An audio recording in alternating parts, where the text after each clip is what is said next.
Matagal nang may kalituhan sa crypto market tungkol sa kung sino ba talaga si XRP at kung sino si Ripple. Marami pong investors ang naniniwala na iisa lang sila. Pero ang totoo, magkaiba ang dalawang ito. Dahil po sa malaking akalang ito, nagkakaroon ng kaguluhan sa mga usapan tungkol po sa blockchain adoption, regulation at mga bagong innovation. Kaya sa video na ito ay linawin po natin ang lahat tungkol sa tunay na relasyon ni Ripple at ni XRP. Pero bago po tayo magpatuloy ay pakibasa na lamang po muna ang disclaimer dito po sa ibaba ng ating screen. Ayan, bakit kailangan nating paghiwalayin itong si XRP at si Ripple? Sabi rito ay to understand both correctly, one must separate the token from the company that uses it.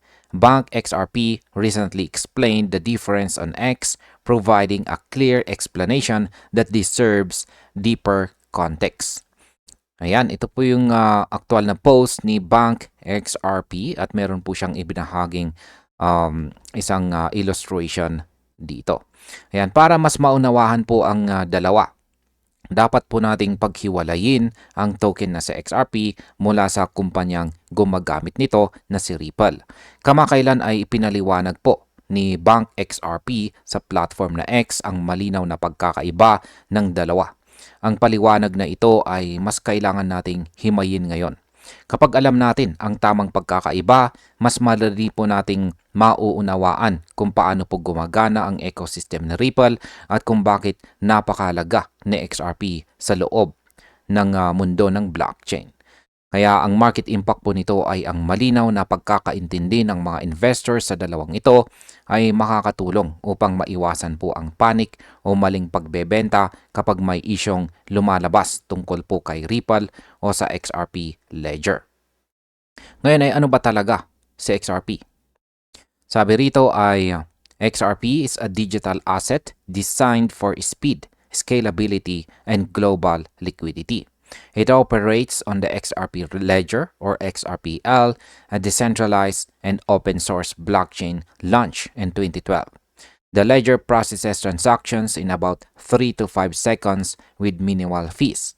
Anyone can build on the XRPL, use its native coin, or issue other assets. Ayan. Si XRP po ay isang digital asset na ginawa para sa bilis, scalability at saka global liquidity. Gumagana po ito sa ilalim ng XRP Ledger or XRPL. Isa pong decentralized at saka open source blockchain na inilaunch noong taong 2012. Ang XRPL ay kaya pong magproseso ng transaction sa loob lamang ng 3 hanggang 5 segundo. Yan, 3 to 5 seconds. At halos wala pang bayad. Kahit sino ay pwede pong gumawa ng project o maglabas ng sariling token gamit ang ledger na ito. Kaya sa market impact, ang ganito pong bilis at kakayahan ay nagbibigay kay XRP ng malaking advantage sa mga global payment networks. Kaya nananatili po siyang isa sa pinakapopular na blockchain sa institutional finance. Ngayon ay ang sunod na tanong ay sino po ba ang nagkukontrol sa XRP Ledger? Sabi rito, unlike what many believe, Ripple does not own or control the XRP Ledger. It is maintained by an independent global network of validators who approve transactions through a consensus protocol. This makes XRP one of the few digital assets that can function independently of any single company. Yan po, marami pong naniniwala na si Ripple ang may-ari ng XRP Ledger. Pero mali po iyon. Ang XRPL ay pinapatakbo ng independent validators mula po sa iba't ibang panig ng mundo. Sila po ang nag-a-approve ng mga transactions sa pamamagitan po ng isang consensus protocol. Ibig sabihin, si XRP po ay hindi umaasa sa iisang kumpanya. Kaya nananatili po itong tunay na decentralized digital asset. Kaya ang market impact po nito ay dahil po sa decentralization na ito, mas mataas po ang tiwala ng mga institution at regulators kay XRP kumpara sa mga token na kontrolado ng isang korporasyon. Ano naman si Ripple bilang kumpanya? Ayan, Sabi po rito ay Ripple Labs Incorporated is a US-based fintech company focused on real-time global payments. The firm develops enterprise-grade blockchain solutions, including RippleNet and Ripple Payments, to improve cross-border transactions. Some of these products use XRP as a bridge currency to enhance liquidity and settlement efficiency. Paliwanag po natin. Si Ripple Labs Incorporated ay isa po itong fintech company na nakabase po sa US. At ito po ay nakatutok sa real-time global payments. Sila ang gumawa ng mga produktong gaya ng RippleNet at Ripple Payments na ginagamit ng mga bangko para mas mabilis ang cross-border transactions. Sa ilang pagkakataon, ginagamit po nila si XRP bilang bridge currency para mas mapabilis at maging epektibo ang paglipat or pag-transfer ng pera sa buong mundo. Kaya ang market impact po nito ay kapag mas maraming bangko ang gumagamit ng RippleNet, tataas po ang demand para kay XRP bilang liquidity bridge na maaari pong magdulot ng pagtaas ng presyo.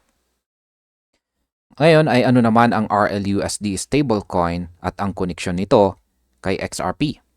Sabi rito, Ripple also issues the RLUSD stablecoin launched in December 2024 to provide fiat-backed liquidity within its ecosystem.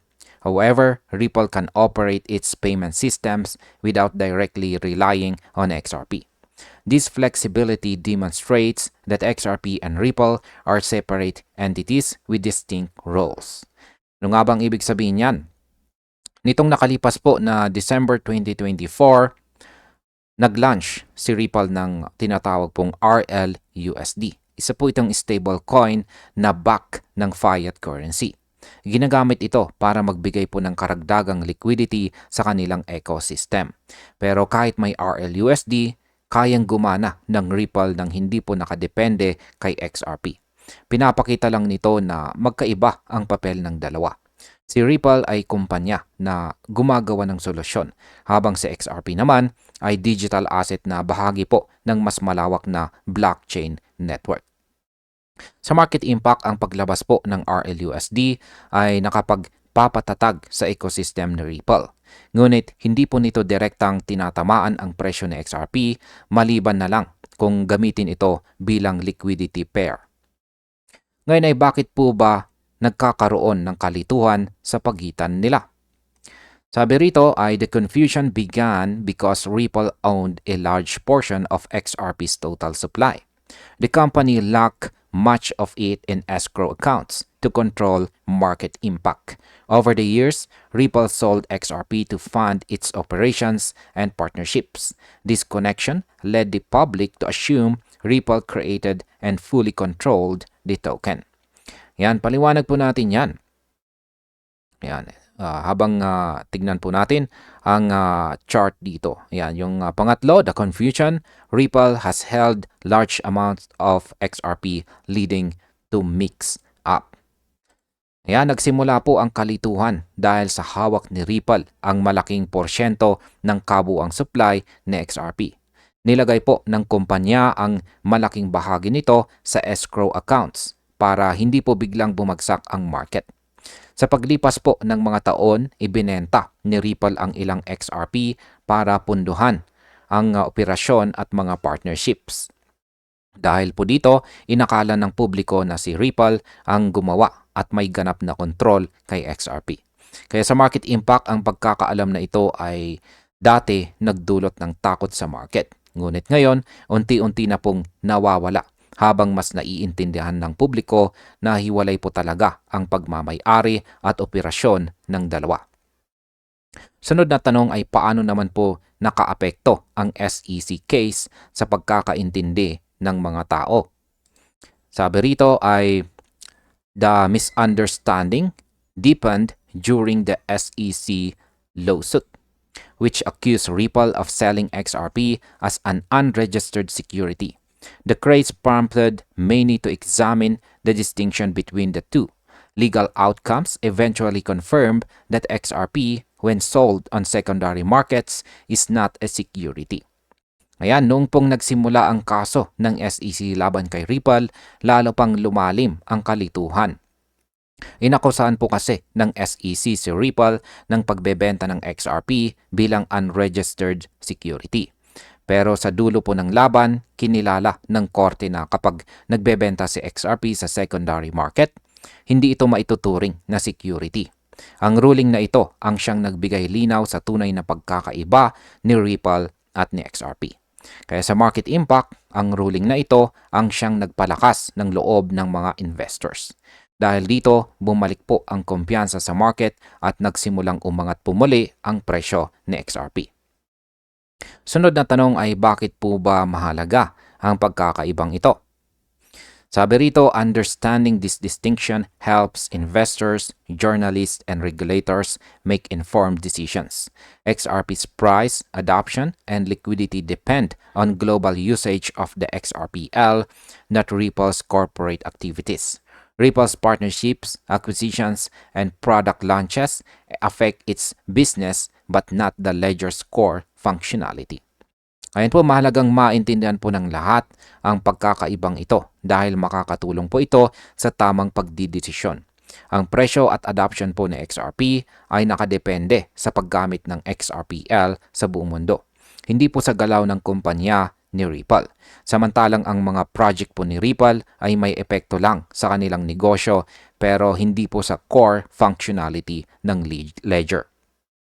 Ang market impact po dito ay kapag malinaw ito sa mga investors, mas nagiging stable po ang market movement ng XRP dahil hindi po sila basta natatakot kapag may balitang corporate tungkol kay Ripple. Ano naman ang malinaw na dapat nating tandaan dito? Sabi po rito ay XRP as a digital asset is decentralized and open to everyone. Ripple is a company focused on advancing payment solutions using blockchain technology. Bank XRP's post captures this distinction perfectly, reminding the crypto community that clarity matters. Yan ang pinaka-importanting tandaan po natin dito ay ito, si XRP po ay isang decentralized digital asset na bukas para sa lahat. Samantalang si Ripple ay isang kumpanya na nakatuon po sa pagpapabuti ng global payments gamit ang blockchain. Pareho po silang mahalaga pero magkaibang nilalang. Tulad po ng sabi po ni Bank XRP, napakahalaga ng kalinawan sa ganitong usapin para mas maayos nating maintindihan ang galaw ng crypto ecosystem. At bilang panghuli, ang aking opinyon naman tungkol dito ay malinaw po na dapat na nating itigil ang pagkukumpara o pagsasama ng pangalan ni XRP at ni Ripple. Magkaiba ang kanilang papel. Si XRP ay puso ng XRPL habang si Ripple naman ay utak na nagtataguyod ng blockchain innovation para sa mga bangko at saka negosyo.